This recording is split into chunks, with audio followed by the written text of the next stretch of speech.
A la luz de Krishnamurti, mi único interés es hacer que los hombres sean absoluta e incondicionalmente libres. Conducción: Horacio Bello. Con la colaboración de Gustavo Litterman, Juliana Flores y Pablo Cruz.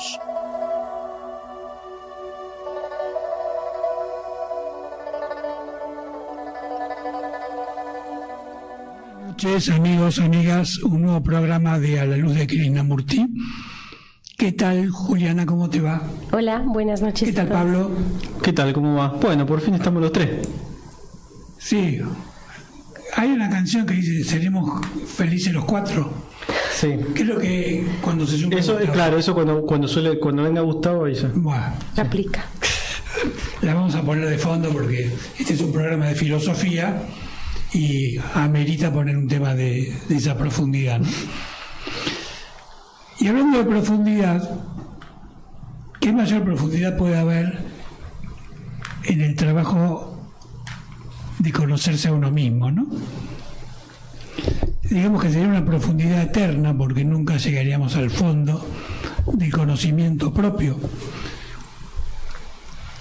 Por eso cuando veo a lo largo de estos años que varias veces hicimos un programa sobre este tema, no me arrepiento de volver a hablarlo, porque siempre hay nuevas puntas para investigar, para trabajar y para descubrir.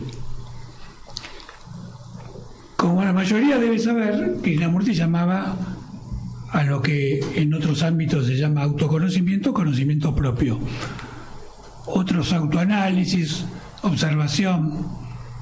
Le podemos poner el rótulo que nos guste más. Pero en definitiva lo central es, creo, comprender que cualquier trabajo que hagamos en la búsqueda de lo espiritual en el sentido más medular, más esencial, va a ser inútil si no nos conocemos, porque si no nos conocemos vamos a actuar de acuerdo a cánones impuestos y que no va a ser consecuencia de nuestra observación, sino a partir de pautas externas que se introducen en nosotros inconscientemente a lo largo del tiempo, que nos condicionan y nos catapultan a conductas. Como Krishnamurti muy bien decía, la libertad no es hacer lo que se me ocurra, sino poder actuar conscientemente a partir de la observación. Pero ¿puedo ser libre si no me conozco? Puede ser que lo pueda hacer físicamente, pero puedo tener cadenas que son las cadenas de mi condicionamiento, y lo más grave es que puede ser que incluso nunca vea que tengo las cadenas puestas. Por eso el trabajo es fundamental, y yo decía al comienzo, es infinito. ¿Y por qué creo que es infinito? Y como diría mi amigo Francisco, voy a ser autorreferencial, porque siempre descubrís cosas distintas en la observación de tu vida, por ejemplo. El pasado, que es una fuente de alimentación permanente para nuestra comprensión, se puede ver de distintas maneras y no se ve, por lo menos en un trabajo de investigación, como una foto, sino que se ve como una película, pero una película en la que los protagonistas van cambiando, si uno realmente se aboca a ese trabajo. ¿Y por qué digo esto? ¿Y por qué digo autorreferencial? Porque aquellas cosas que en mi caso particular me bloqueaban, me traumaban, me frustraban, me impedían ser en esencia lo que pretendía, fueron mutando a partir de la observación de los mismos hechos que yo creía inmutables. Es decir, aquello que normalmente y a partir de muchas pautas tradicionales consideramos que es nuestro pasado, se convierte en nuestro presente a partir de la recreación del pasado. Y aquello que uno veía como estático, reitero, se convierte en algo dinámico. Y ese dinamismo es el que a mí me permite en el hoy ser distinto. Por eso creo que hay una retroalimentación muy interesante que nos permite trabajar en el autoconocimiento, y que por eso, reitero, es un trabajo que no tiene fin. Por lo menos es de mi perspectiva lo que puedo decir de manera introductoria sobre este tema. Y como no estoy muy bien de la garganta hace bastante, le voy a dar la palabra a los chicos para que vayan diciendo lo suyo, y vamos a ir matizando, y luego vamos a ir escucharemos un texto de Krishnamurti. Así que le tiro la pelota al que quiera empezar. Buenas noches. Bueno, la mirada que a mí me interesaría traer hoy sobre la mesa de este tema tan inmenso tiene que ver con de dónde proviene la información. Siempre hablamos de lo que sabemos de nosotros, o cómo es eso que nos hace conocernos. Y hablamos de la observación. Me parece lindo conectar la observación, la capacidad de observación, con poder ir identificando de dónde obtengo la información que me hace sentir que me conozco, que sé de mí, de dónde proviene. Muchas veces proviene del sistema nervioso, que se la pasa muy alerta y que casi siempre nos está proponiendo estar en defensa del ser. Otras veces proviene de aquello que nos reflejan los que están a nuestro alrededor. Otras veces proviene de la memoria, de los recuerdos que registró nuestro sistema nervioso de la mano de nuestra mente. Y más profundo y más adentro de todas esas distintas fuentes de información está la conciencia. Y como yo suelo decir mucho, como es mi gran estandarte, el estar siendo es una información que está fluyendo todo el tiempo. Entonces, el autoconocimiento es algo que es dinámico, que no es estable y que no es fijo. Requiere que esa información que está siendo obtenida todo el tiempo, que está siendo experimentada, tenga también ese mismo dinamismo en la observación, en de dónde viene la información y qué es lo que me está informando, cómo la integro en mi ser y cómo la interpreto. Entonces, si puedo observar, me puedo dar cuenta que mi sistema nervioso está alerta. ¿Por qué? Porque recurrió a un recuerdo que lo hizo revivir a una especie de trauma. Todo esto que tiene que ver con conocerme, con el conocimiento de quién estoy siendo, me parece que integra todo un complejo sistema de información que puede ser observado, experimentado e integrado, todo en simultáneo si somos inquietos a la hora de observar y de hacernos preguntas. Porque muchas veces simplemente damos por hecho que sabemos quiénes somos y pensamos que ahí se termina la información. Yo me conozco, yo sé quién soy. Y considero que hay mucha más fuente de información si es que nos resulta interesante inicialmente, básicamente, y después nos resulta posible detenernos como a desarmar todo eso que nos dice ya me conozco. Entonces creo que sobre la mesa me gustaría poner todo ese complejo sistema que hemos... Bueno, hay muchos temas tirados sobre la mesa, así que le vamos a dar la palabra a Pablito para que lo integre. Bueno, voy a intentar conectar lo que dijeron los dos. Voy a arrancar por lo último que dijo Juli, es que para mí es un tema que todavía no tiene una respuesta definitiva, pero que me lo pregunto día a día, que es ¿por qué algo nos resulta interesante como para poder perseguirlo, cuestionarlo, abordarlo, observarlo? Y a la mejor respuesta que yo llegué, basado en mi experiencia personal, es que todo aquello que por el hecho de de observarlo genera una amplitud o una expansión de esa jaula que previamente fue determinada por el conocimiento que habíamos adquirido, esa caída de cadenas, como decías vos al principio, dispara energía, genera una microexplosión adentro que te enerva de alguna manera y te invita a continuar, a seguir observando. Porque también ocurre lo contrario. ¿Qué pasa cuando observo algo que me causa displacer? Que ocurre muchísimo, de hecho ocurre en la mayoría de los casos, que es cuando me está pasando algo y tengo que lidiar con una parte de mí que por mi condicionamiento no me gusta, y va a existir esa reacción a juzgarla. Y ahí también voy a estar observando, pero esa reacción va a operar igual, quiera o no, y después dependerá del estado de cada uno, si le doy bola, si me quedo o no con esa reacción, pero la reacción va a ocurrir.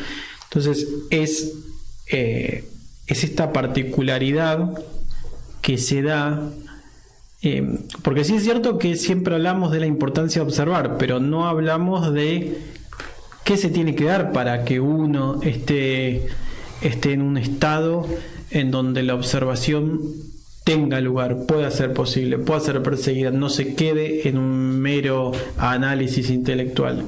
Y esa diferencia es algo que también internamente cada uno merece reflexión o investigación, porque al fin y al cabo necesitamos de ese algo, de ese pseudo disfrute que tiene poder conectar con cosas que causan displacer, porque en general uno comienza este camino por los conflictos que uno tiene. Entonces hay una etapa de displacer grande, sobre todo al principio, en la que uno se tiene que conectar con toda esa superficialidad conflictiva, que está compuesta de rabia, de envidia, de enojo, que son los primeros pasos, los más superficiales, lo primero que uno le toca transitar cuando uno no estuvo en este camino, y tiene un nivel de angustia y de displacer grande. Entonces es clave ahí también entender que se tiene que dar esta especie de microexplosión de energía que se da por darse cuenta de aquello que estoy investigando, produce una ampliación de esa jaula, porque la jaula no se cae, porque el conocimiento a su vez genera jaula, pero esa jaula que te aprieta, de pronto te aprieta menos, y a veces la jaula tiene el león adentro y abren la puerta, es más bravo todo. Pero más allá de eso de la analogía, es que yo la estoy graficando como una jaula que es chiquita, que te aprieta y de pronto te aprieta un poco menos. En ese apretar menos se produce una explosión que es difícil de poner en palabras, que genera voluntad para continuar. Porque decís, bueno, está bien, yo tuve que lidiar con todo esto que me causa un displacer psicológico, químico, concreto, pero ahora, después de trascender eso, estoy un poco mejor. Entonces se da como esa... Es como clave. Un momento clave, justo me sacaste la palabra. Es como el punto nodal, el momento justo en que uno toma la decisión de seguir siendo lo que era, por cobardía muchas veces lo hacemos, y no es un análisis moral, sino que no queremos sufrir. Sí, no queremos sufrir. O decir, bueno, me la banco porque estimo, por intuición, por lo que sea, que vale la pena. O a veces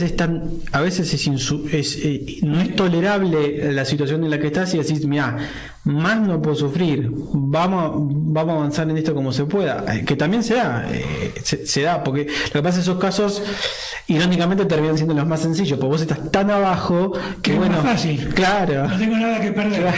Claro. El problema es cuando no estás lo suficientemente abajo. Eso es algo que es un tema que merece. Claro, que cuando no son ni chiche ni monada. Eso. Sí, cuando está todo atendido. Ahí hay casa, hay comodidad económica, hay salud, pero adentro hay un ruidito que no necesariamente incomoda, sino solamente es una voz que dice: no estoy cómodo, hay algo que falta, hay algo que no está en su lugar, hay algo que...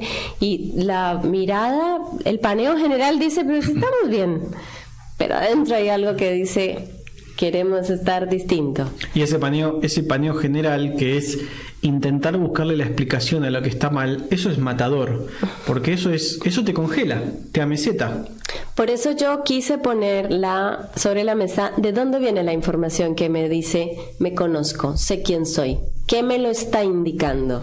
Me lo indica, exacto, me lo indica el sistema, me lo indica el ego, me lo indica la mente, me lo indica lo que me dice mi mamá que ve cuando me mira. ¿De dónde viene esa información? Y creo que esa es una conexión muy importante de establecer con nosotros mismos, porque cuando nosotros tenemos el testeo, ¿qué es lo que usamos para determinar que estamos sintiéndonos bien, o que nos conocemos, o que estamos en un estado de plenitud, en un estado de expansión? ¿De dónde sale la información que me indica una cosa o la otra? Si yo siento que estoy incómoda o que estoy, ¿cómo dijiste? Displicente, no. Displacer, sí, la contra del placer. Si estoy sintiendo que no, lo que estoy experimentando no me está haciendo expandirme, ¿de dónde viene esa información? Me lo indica ¿qué? En mi sistema interno.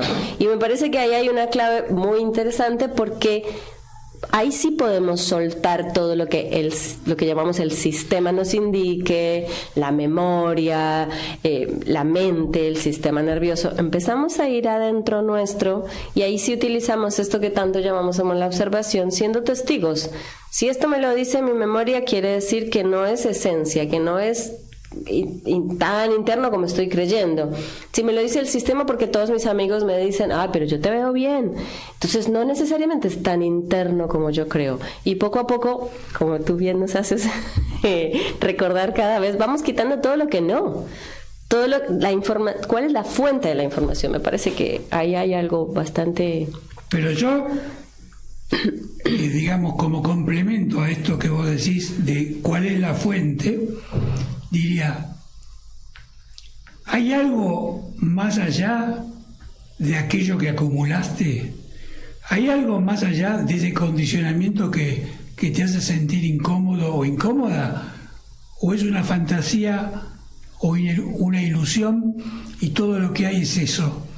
Es eso que te hace vivir mediocremente. Yo creo que hay una trampa en esa pregunta. A ver. Yo creo que la pregunta la tenés que hacer al revés. No sé cómo. No, sí, de a letras o a palabras, claro. Me hiciste acordar de un sketch de Videomatch que sí. No, digo que para mí lo que hay que plantear es: si no es esa acumulación lo que está sobrando y está impidiendo que vos ni siquiera necesites preguntarte si estás bien o si algo está mal. Porque cuando no hay conflicto, ¿hay algo que pregunta si hay conflicto? Yo creo que si no hay conflicto, no hay comienzo de la investigación. Eso, ahí va. A eso quería llegar. Por eso creo que en realidad lo que tenemos que ver es qué sobra más que qué falta. Porque hablar de aquello, lo misterioso, lo indivisible, para hablar de eso todavía tenemos que estar inexorablemente en el terreno de lo intelectual. Sí, y de lo conjetural. Porque hasta tanto no lo vivencias, es algo teórico. Porque lo único que podemos dar fe desde lo intelectual es que cuando el conflicto no está operando, nadie se pregunta si hay o no conflicto. nada se lo pregunta, no existe. No existe. Sí puedo, por ejemplo, después de que ese momento pasó, volver y preguntarme, ¿fui feliz en aquel rato? ¿Me pasó algo? ¿Estuve bien? ¿Estuve mal? ¿Qué análisis puedo hacer? Y ahí ya me fui, ¿no?, de la cosa. Pero eso es como que, desde lo personal, siento que eso es todo lo que ocurre, como que no ocurre otra cosa. Claro, pero viste, hoy estamos citando a la frase célebre de cada uno, entonces me voy a poner en abogado del diablo. Eso. Si no el conflicto, cuando surge, desde mi perspectiva surge, esto es una pseudo conjetura, y digo pseudo porque es una conjetura mezclado con una experiencia personal. Bien. Y es que el conflicto surge porque hay un bichito adentro nuestro que nos hace ruido y que nos lleva a entender que ese conflicto hay que atenderlo, que hay algún camino distinto que no sea el de vivir de manera mediocre. Entonces, de afuera puedo decir, bueno, que el espíritu, que el alma, que... Da igual, sí, palabras. Lo cierto es, y no es que yo le quiera prometer un jardín de rosas al que todavía no lo hizo, pero la vivencia es que primero cuando el conflicto surge es porque hay algo en vos que te dice esto está mal, y ese algo pon el nombre que sea, el que se te ocurra, sí, pero existe.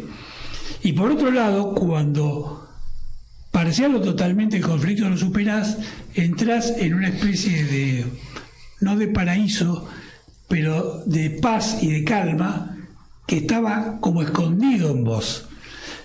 Y esos dos elementos para mí son importantes porque si no sería todo vano. Si realmente no existiese eso, si no existiese ese disparador secreto y no existiría ese valle apacible, tampoco tendría sentido la búsqueda del conocimiento propio. Sí. Ahora voy a complementar yo lo que estás diciendo tú, porque sí me parece que esa voz puede aparecer, pero tiene que existir acompañada de la disposición a ser escuchada. Cuando yo, por más que haya todo un sistema que me diga, no, estás bien, de afuera, tengo que estar dispuesto a decir, aquí adentro mío hay algo que me dice que no está bien, que quiero investigar, que quiero averiguar, que quiero abrir esa caja de Pandora y decir qué es lo que ocurre adentro mío, porque vivimos en un sistema, tenemos una sociedad, tenemos religiones, tenemos todo lo que ya conocemos y muchas veces indica que está todo tranquilo, aunque uno adentro diga, no estoy cómodo acá, no estoy cómodo. Entonces puede haber una voz que diga, aquí hay algo que anda mal, aquí hay algo, no sé si la palabra será mal, pero sí aquí hay algo que... Algo pasa, algo necesita atención, algo necesita ser atendido. Y tiene que existir la disposición a escuchar ese ruido. Ahí sí se da la magia, me parece a mí. Porque he experimentado mucha gente que vive con esa incomodidad, que vive incómoda, que no le gusta la vida que lleva y que la explicación es simplemente la vida es así. Entonces no están dispuestos. Es la explicación, pero en el fondo es porque no se animan. Por eso digo, porque la no disposición a decir, ok, tienen miedo. Corto acá todo esto y pago el precio que tenga que pagar porque aquí adentro mío hay una voz que me dice que debo hacerle caso a este sentir.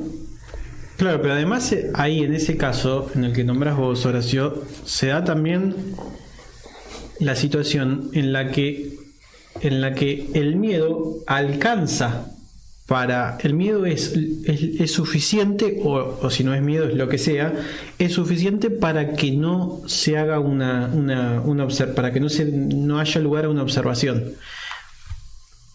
Y después por el otro lado tenés los casos en los que a pesar de todo ese miedo, porque todos tenemos miedo, todos tenemos lo mismo, no alcanza para que no haya observación.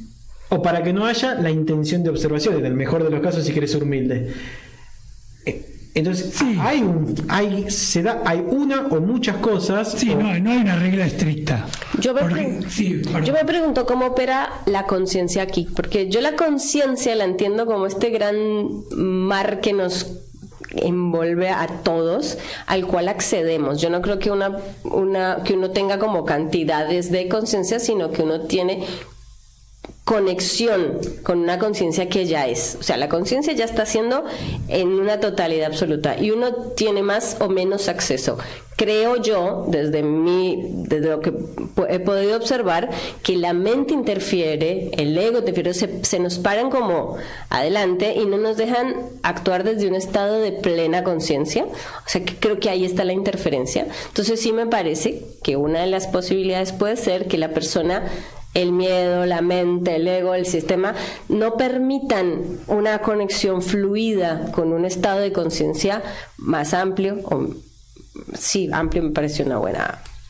Entonces creo que no la podemos dejar afuera de la conversación, porque sí creo que es allí donde se conecta a ese estado en el que se permite uno hacer cambios, decir esto no me va, es cuán consciente soy de que está esa voz hablándome y que puedo.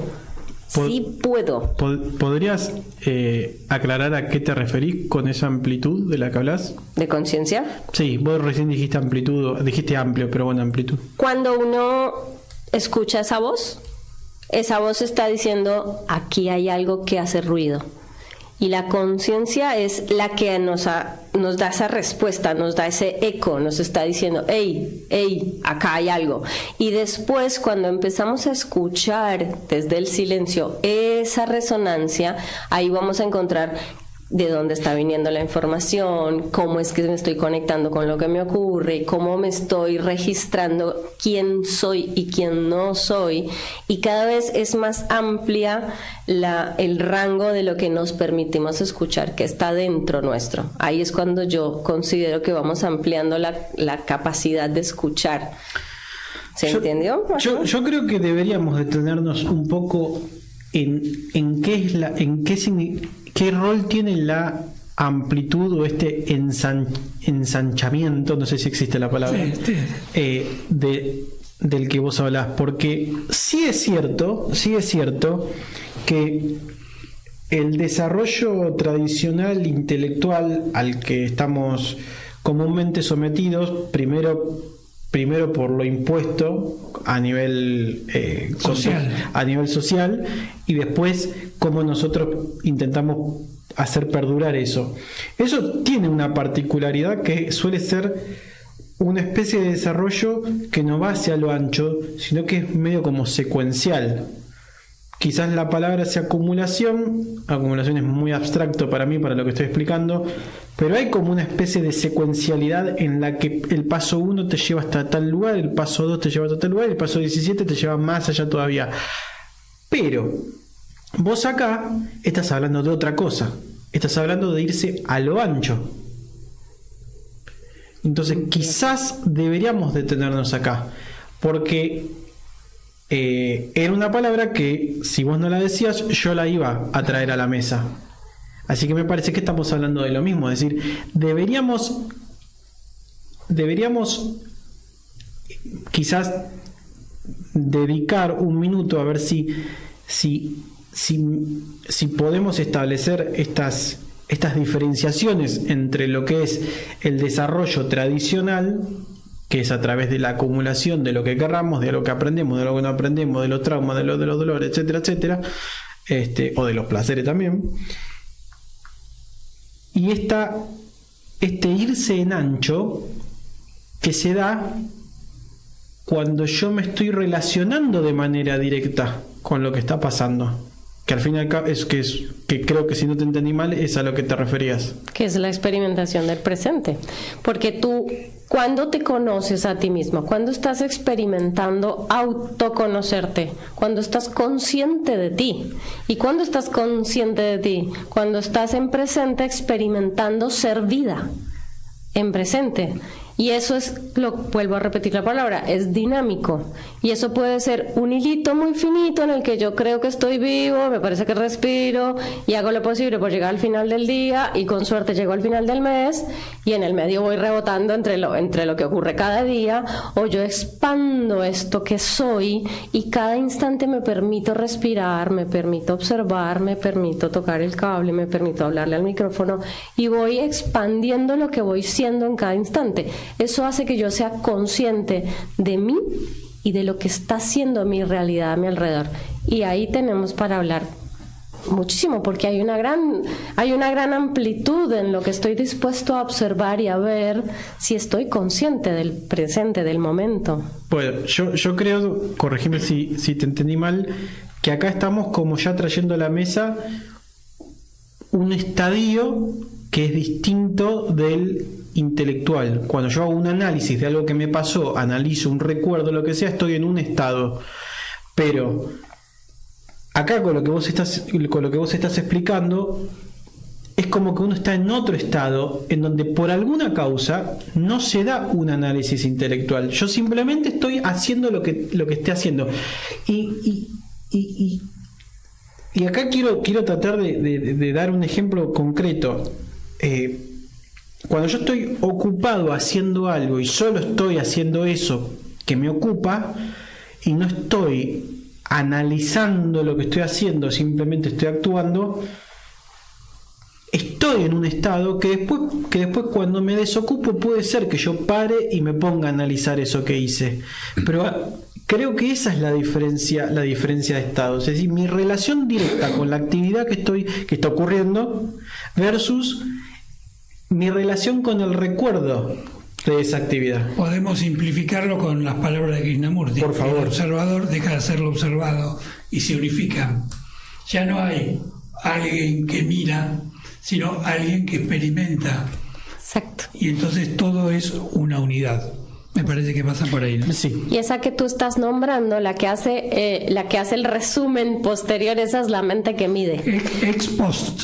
Exacto. Exactamente. Entonces, cuando se está haciendo, que se está en esa expansión, no está la mente midiendo. La mente está haciendo la herramienta que permite utilizar la información. Claro. A ti te sirve saber que esto es un teléfono porque haces esto y ahí estás usando la mente, pero tú no estás analizando, esto es un buen teléfono, no estás midiendo, solamente estás siendo. Entonces, si tú necesitas hacer una llamada, utilizas ¿sí? Yo creo que estamos encontrando mucho más fluido en la diferenciación. Bueno, vamos a escuchar a Krishnamurti con Regina Bisúner y después volvemos. Le vamos a pedir a Sebastián que nos ponga el audio. Gracias. Diario 2, publicado el 16 de noviembre de 2011. No era una tierra de árboles, praderas, ríos, flores y alegría. Era arenosa, quemada por el sol, con cerros estériles, sin un solo árbol ni arbusto. Una tierra de desolación, chamuscada interminablemente por millas y millas. Ni un pájaro se veía, ni siquiera había petróleo con sus torres y llamas de petróleo ardiendo. La conciencia no podía contener tanta desolación y cada cerro era un espectro de aridez. Por muchas horas volamos sobre esta inmensa vacuidad y al fin aparecieron cumbres nevadas, bosques y ríos, aldeas y ciudades desparramadas. Podemos tener una gran cantidad de conocimientos y ser sumamente pobres. Cuanto más pobres somos, mayor es nuestra exigencia de conocimientos. Uno expande su conciencia con grandes variedades de conocimientos, acumulando experiencias y recuerdos, y no obstante, puede seguir siendo sumamente pobre. Es posible que el hábil uso del conocimiento le traiga a uno riquezas y le otorgue distinción social y poder, pero continuará siendo pobre. Esta pobreza engendra insensibilidad. Uno se entretiene mientras la casa se está quemando. Esta pobreza fortalece meramente al intelecto o confiere a las emociones la fragilidad del sentimiento. Es esta pobreza la que origina desequilibrio, tanto interno como externo. No existe el conocimiento de lo interno, solo el de lo externo. El conocimiento de lo externo nos informa erróneamente que debe haber conocimiento de lo interno. El conocimiento que adquirimos acerca de nosotros mismos es corto y poco profundo. La mente está muy pronto al otro lado, como si cruzara un río. Hacemos muchísimo ruido mientras cruzamos el río. Y confundir el río con el conocimiento de sí mismo es expandir la pobreza. Esta expansión de la conciencia es la actividad de la pobreza. Las religiones, las culturas, los conocimientos no pueden en modo alguno enriquecer esta pobreza. El arte de la inteligencia consiste en poner el conocimiento en su lugar apropiado. Sin los conocimientos es imposible vivir en esta civilización tecnológica y casi mecánica, pero estos conocimientos de por sí no han de transformar al ser humano y a la sociedad. El conocimiento no es la excelencia de la acción inteligente. La inteligencia puede y debe usar el conocimiento y de esta manera transforma al hombre y a su sociedad. La inteligencia no es el mero cultivo del intelecto y de su integridad. Ella se revela con la comprensión de la conciencia humana total, con la comprensión total de uno mismo y no de una parte, de un segmento separado de uno mismo. El estudio y la comprensión del movimiento de nuestra propia mente y corazón da nacimiento a esta inteligencia. Uno es el contenido de su conciencia. Al conocerse uno a sí mismo, conocerá el universo. Este conocimiento está más allá de la palabra, porque la palabra no es la cosa. La libertad con respecto a lo conocido en cada minuto es la naturaleza esencial de la inteligencia. Es esta inteligencia la que opera en el universo. Es esta inteligencia la que opera en el universo si la dejamos tranquila. Estamos destruyendo esta condición sagrada del orden debido a la ignorancia que padecemos acerca de nosotros mismos. Esta ignorancia no se disipa por los estudios que otros han hecho de nosotros o de sí mismos. Es uno el que debe estudiar el contenido de su propia conciencia.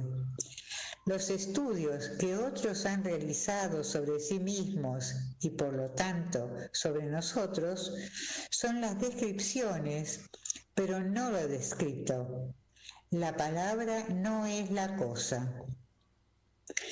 Únicamente en la relación puede uno conocerse, no en la abstracción, y por cierto, no en el aislamiento. Incluso en un monasterio está uno relacionado con la sociedad que ha construido el monasterio como un escape o que ha cerrado las puertas a la libertad. El movimiento de la conducta es la guía segura que tenemos, es el espejo de la propia conciencia. Este espejo revelará su contenido, las imágenes, los apegos, los temores, la soledad, la alegría, el dolor. La pobreza radica en escapar de esto, ya sea en sus sublimaciones o en sus identificaciones. Negar sin resistencia alguna este contenido es la belleza y compasión de la inteligencia. Editorial Sudamericana, páginas 114 a 116. Bueno, muchas gracias. A mí me gustaría rescatar, más allá de lo que quieran agregar Juliana y Pablo, la cuestión esta central desde la perspectiva de Krishnamurti, del rol que la inteligencia juega en el conocimiento propio. Es como que hay algo que está ahí disponible pero escondido, hay algo que está pero que no lo vemos y que cuando opera tiene la cualidad de hacernos ver lo que hasta ese momento no pudimos ver. Y en contrapartida hay un intelecto que actúa de una manera muy distinta y que es el que permanentemente obstruye el acceso a esa inteligencia. Me parece importante destacar esto porque de algún modo sintetiza aquello que ustedes estaban debatiendo hace unos minutos, ¿no? Sí, y a raíz de esto que se mencionaba en el texto, yo me puse a pensar mientras se reproducía, y le contamos a la gente que en el off estábamos justo hablando del rol que cumple la seguridad en todo esto como uno de los ejes del conflicto. Y voy a hacer una combinación con algo que traje a colación un par de programas atrás, que es acerca de cómo Krishnamurti hablaba de la seguridad, qué rol tenía la seguridad en la conciencia o en la acumulación según Krishnamurti. Y esto básicamente lo que permite deducir es que hay una... Lo voy a tratar de explicar lo mejor posible. Hay como una cantidad precisa de seguridad que cuando está dentro de este rango, de estos márgenes, parecería que nos encontramos en un estadio lo suficientemente afinado como para estar en atención a lo que estamos haciendo, es decir, con aquella cosa con la que nos estamos relacionando en el presente, y a su vez hacer un uso inteligente de esa acumulación de conocimiento que hemos tenido. Y así es como el acontecimiento o la experiencia se desarrolla. Ahora, pero he aquí la ironía. Como nosotros queremos usar esa acumulación para generar más y más y más seguridad al infinitum, esa seguridad de más también genera esa falta de atención que hace que, dada la ausencia de atención, nos genere esta especie de estadio en donde nos pongamos reflexivos, entre comillas, o analíticos, mejor dicho, de aquello que recordamos. Sí, yo diría que en realidad esa acumulación de seguridad de más es una seguridad que siempre fue falsa. Pero no lo sabemos. Pero ahí es que estamos escuchando. ¿Cuál es la fuente desde donde viene la información? Estamos escuchando al sistema nervioso que dice que hay que protegerse de algo. Claro. No estamos yendo adentro una seguridad que construyó nuestro cuerpo de algún modo, ¿no? Por una necesidad ancestral quizás. Lo tenemos a Gustavo en la línea, así que vamos a seguir compartiendo los puntos de vista entre los cuatro. ¿Qué tal, Gustavo? ¿Cómo andas? Hola, ¿cómo andan? Horacio, Juli, Pablito. ¿Qué tal, Gus? ¿Cómo va eso? Muy bien, muy bien. Bueno, a ver qué podés sumar o restar. La semana pasada, la gente lo habrá podido escuchar en el programa, y nosotros hace 15 días, ahí en vivo, Alberto decía, encantado de no conocerme, ¿no? Sí. Y Krishnamurti, en esa frase célebre, que siempre la tengo presente, decía, aléjate tanto de ti mismo que ni tú mismo puedas conocerte. Creo que ahí son como dos cosas diferentes del conocimiento de sí mismo. Pero sobre todo, Pablito, que hablaba tanto de la jaula y la trampa, ¿no?, en esa primera media hora, a mí me pasó una cosa muy interesante la semana pasada en el garage donde trabajo, porque hablando un poco de estos temas con una persona, él me dijo, vos sabés que yo tenía muchísimos problemas, conflictos no resueltos, dudas. Dice, pero que me dijeron que tengo cáncer y me voy a morir, tengo un solo problema.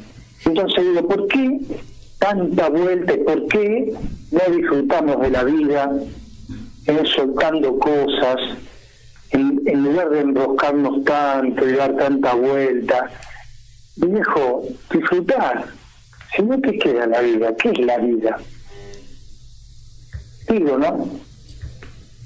Es una pregunta que no creo que tenga una respuesta muy clara, porque nuestra historia es un constante equivocarnos en muchas cosas. Equivocarnos en el sentido de tomar caminos que no nos dan ni paz ni felicidad. Y la pregunta ¿por qué lo hacemos? Es la pregunta que no tiene una respuesta muy clara, porque en definitiva es la historia de la humanidad. Si vos observás, llevado a gran escala lo que estás contando, no tiene ninguna explicación las guerras, la destrucción, las divisiones. Es la ignorancia humana. Y la ignorancia es lo que nos lleva a eso. ¿Sabes lo que pasa, Horacio? Sí. Puede ser caminos, digamos, que nos llevan a cierta línea de insatisfacción. Sí. Pero en realidad cuando uno comienza a transitar ese camino, lo comienza a transitar desde el lugar que cree que está haciendo lo correcto. Claro. Después los resultados es como esa imagen que vos siempre traes a colación de la película de Woody Allen, donde la pelotita pega en el fleje y vamos a ver de qué lado cae. Claro. Pero en el momento que vos pegaste el raquetazo, no sabés, pegó en el fleje, bueno, qué sé yo. Por eso digo, ¿por qué no soltar un poco todo este bagaje de cosas? Porque no creemos que la pelotita va a moverse azarosamente. Entonces tratamos de inventar un circuito de la pelotita falso, y en esa búsqueda de ese circuito que está solamente en nuestra cabeza, se nos va la vida. Porque la pelotita va a ir a otro lado seguramente. Tenemos esta creencia de que podemos tener ese control, ¿no? Claro. Que si yo hago las cosas, entre comillas, bien, la pelota va a ir a caer donde yo quiero que caiga. Tenemos la creencia y vamos persiguiendo esa idea. Ese es el drama. El drama del control es fundamental. Por eso, poder aceptar la incertidumbre es absolutamente revolucionario. Porque eso es lo que te da paz. Lo demás te angustia permanentemente y te lleva al medio, al miedo, a la angustia y a la insatisfacción. Y no hay otra salida. Es así de claro y de contundente, ¿no? La misma búsqueda de la seguridad nos está empujando a desconocer estas fuerzas del destino. Claro. ¿No? Las fuerzas del cielo, diría, ¿no?, nuestro presidente. Pero yo creo que hay que disfrutar más la cosa, ¿viste?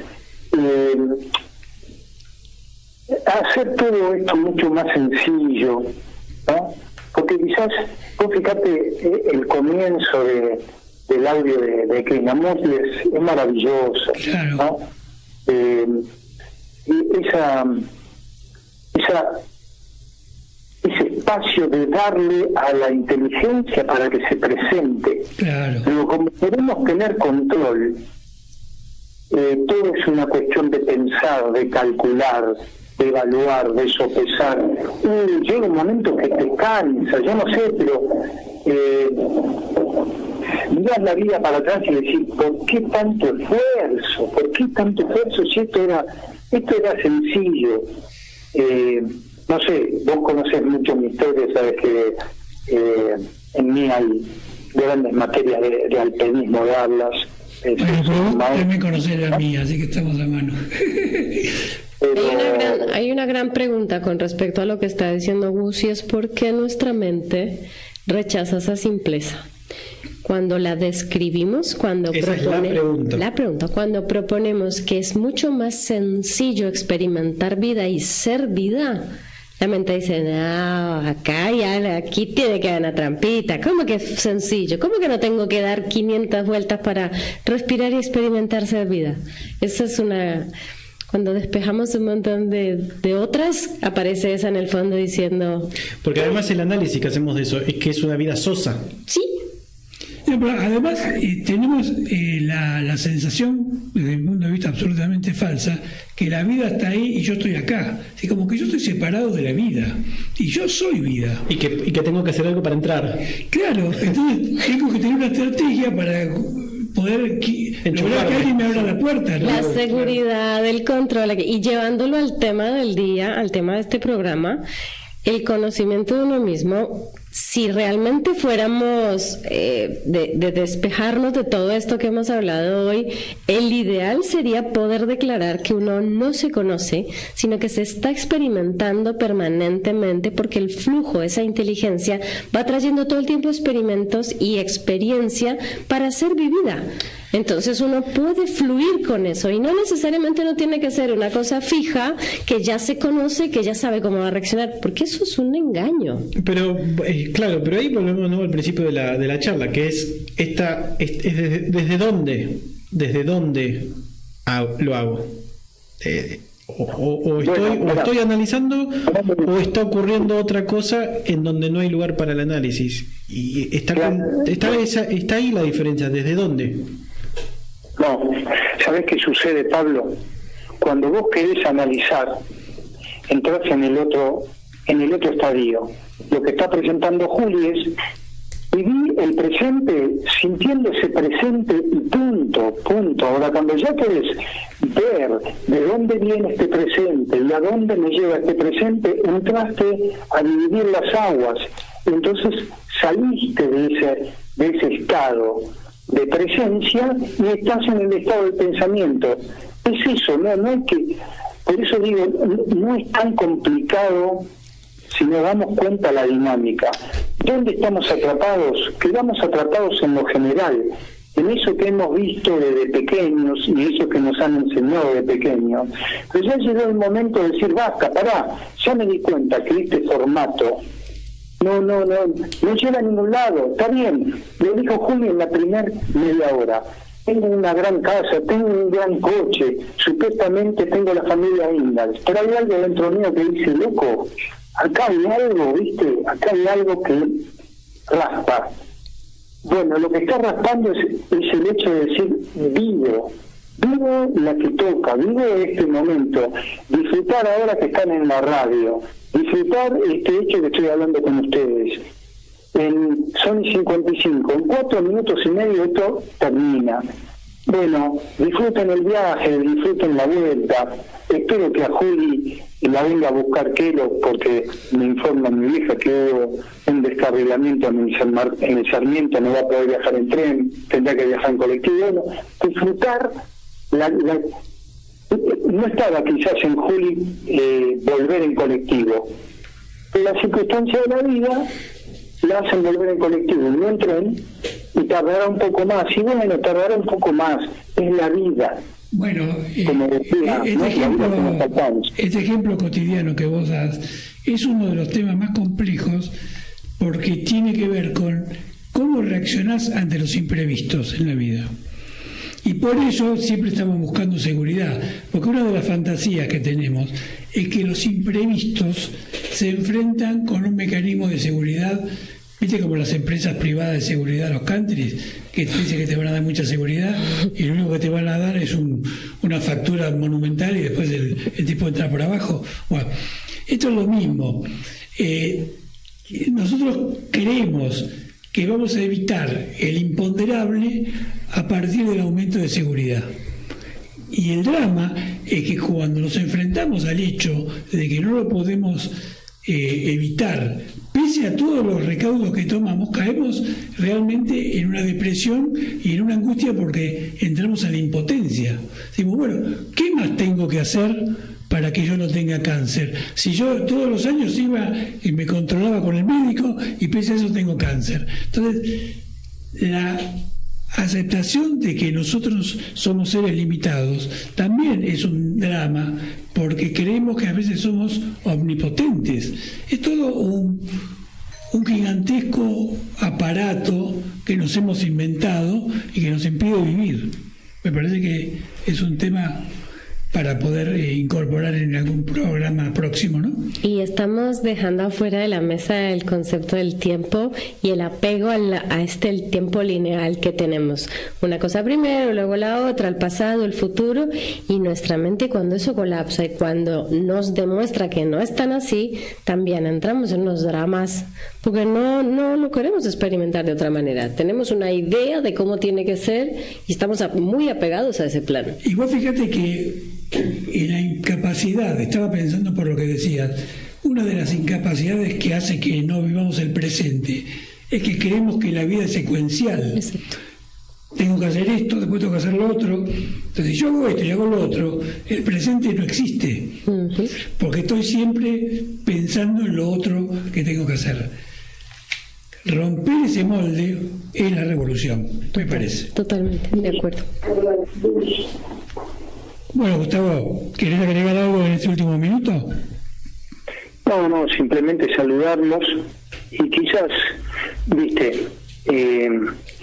darle menos trascendencia, digamos, al tiempo y más trascendencia a la hora, ¿no? Lo que siempre decimos, ¿no? Esto no es nada nuevo. Así es. Bueno, un abrazo. Hasta el próximo martes. Chao, hasta luego. Buena semana. A la luz de Krishnamurti, mi único interés es hacer que los hombres sean absoluta e incondicionalmente libres. Conducción, Horacio Bello. Con la colaboración de Gustavo Litterman, Juliana Flores y Pablo Cruz.